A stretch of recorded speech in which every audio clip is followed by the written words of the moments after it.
அனைவருக்கும் வணக்கம் மக்களே, இது ராம்குமார்.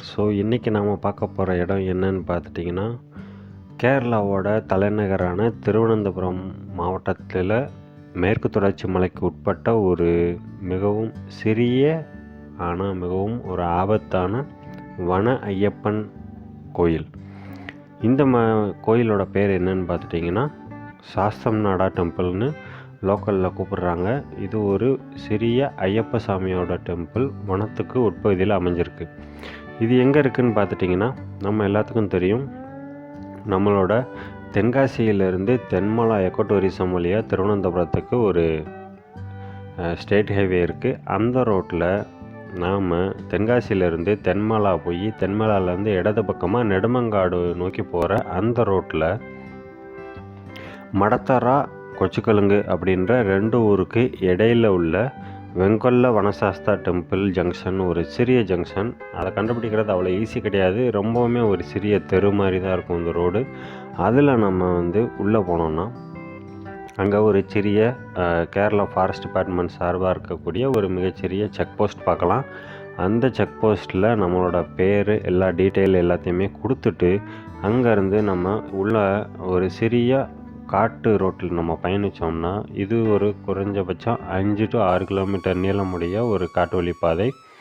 இப்போ நம்ம அதை கடந்து கொஞ்ச தூரத்தில் சிமெண்டாலான ரோடும் அதுக்கப்புறம் மண் பாதையும் இருக்கும். இப்போ நாம் அந்த கோயில் சேர்ந்துட்டோம். இந்த இடத்த பார்த்தாலே தெரியும், ரொம்ப ஒரு அமைதியான அதே நேரத்தில் ஆபத்தான இடம்னு கூட.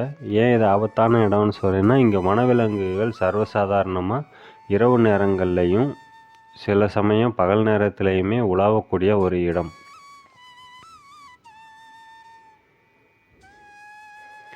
இப்போ நாம் பார்க்குற அந்த சிறிய ஓடை மாதிரி இருக்கிறது தான் குளத்துப்புழா ரிவரோட ஒரு கிளை நதி. அதாவது அந்த நதிக்கான தண்ணீரை சேகரிக்கக்கூடிய நீர்பிடிப்பு பகுதிகளில் இதுவும் ஒன்று. இங்கேருந்து போகிற தண்ணியுமே குளத்துப்புழா ரிவரில் சேர்ந்து அங்கேருந்து தென்மலா டேமில் போய் சேரும். அந்த ஒரு சிறிய ஓடையோட அந்த கரையில் தான் அமைஞ்சிருக்கு இந்த கோயில். இப்போ அங்கே நம்ம அந்த கடவுளோட தரிசனத்தை பெறலாம்.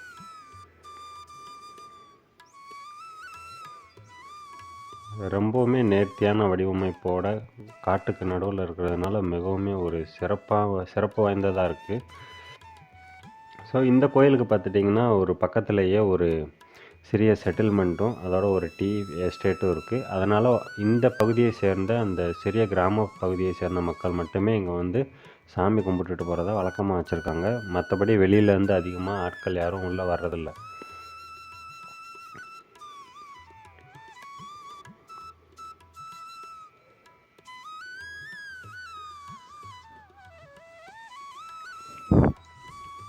அங்கே பக்கத்தில் இருந்த ஒரு நபர்கிட்ட கேட்கும்போது அவங்க சொன்னது என்னென்னா, இங்கே சர்வசாதாரணமாக பக்கத்தில் இருந்து காட்டு யானைகளும் காட்டு எருமை அப்புறம் காட்டு பன்றி இதெல்லாம் சர்வசாதாரணமாக இரவு நேரங்களில் அந்த பக்கம் வரும் அப்படின்னும், அது மட்டும் இல்லாமல் பகல் நேரங்கள்லேயே பல சமயம் பார்த்துருக்கதாகவும் சொல்கிறாங்க. அதனால் இந்த இடம் ஒரு குடும்ப சுற்றுலாவுக்கு ஒரு ஏற்ற இடமா இருக்காது.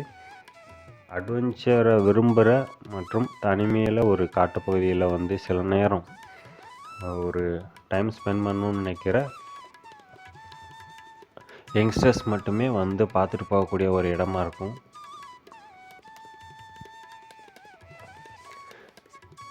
ஒரு அமைதியான சூழலில் அந்த ஒரு ஓடும் அந்த தண்ணியை பார்த்துட்டு இந்த பக்கம் வனசாஸ்தா கோயில் ரொம்பவுமே ஒரு அமைதியான இடம். இதை எக்ஸ்பிளைன் பண்ண முடியாது. அந்த இடத்துல நீங்கள் போய் இருந்து பார்த்தீங்கன்னா தெரியும்.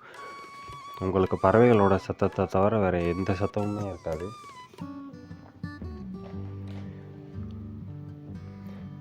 இங்கே இப்போ பார்க்குற மாதிரி யானை பிண்டங்கள் கோயிலை சுற்றியே நிறைய இடத்துல பார்க்க முடியும். அதுலேருந்தே தெரிஞ்சுக்கலாம் இது எந்தளவு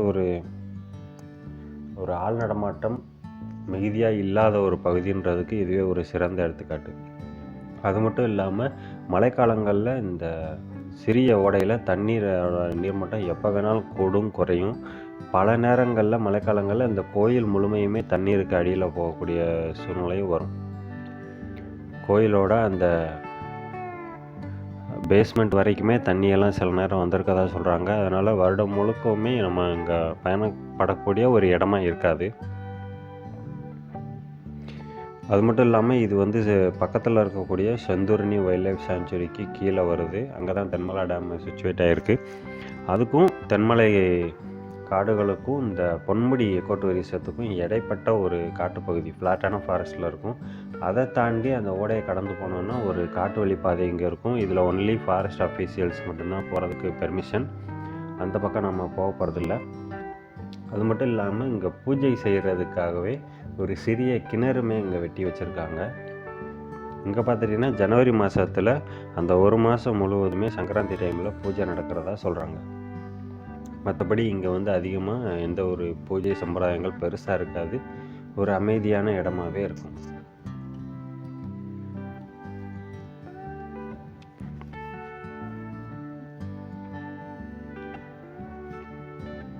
இங்கே வர்றவங்க கண்டிப்பாக மனசில் வச்சுக்கிற வேண்டியது, எந்த விதமான பிளாஸ்டிக் பொருட்கள் எதையுமே உள்ளே எடுத்துகிட்டு வராமல் இருக்கிறது நல்லது.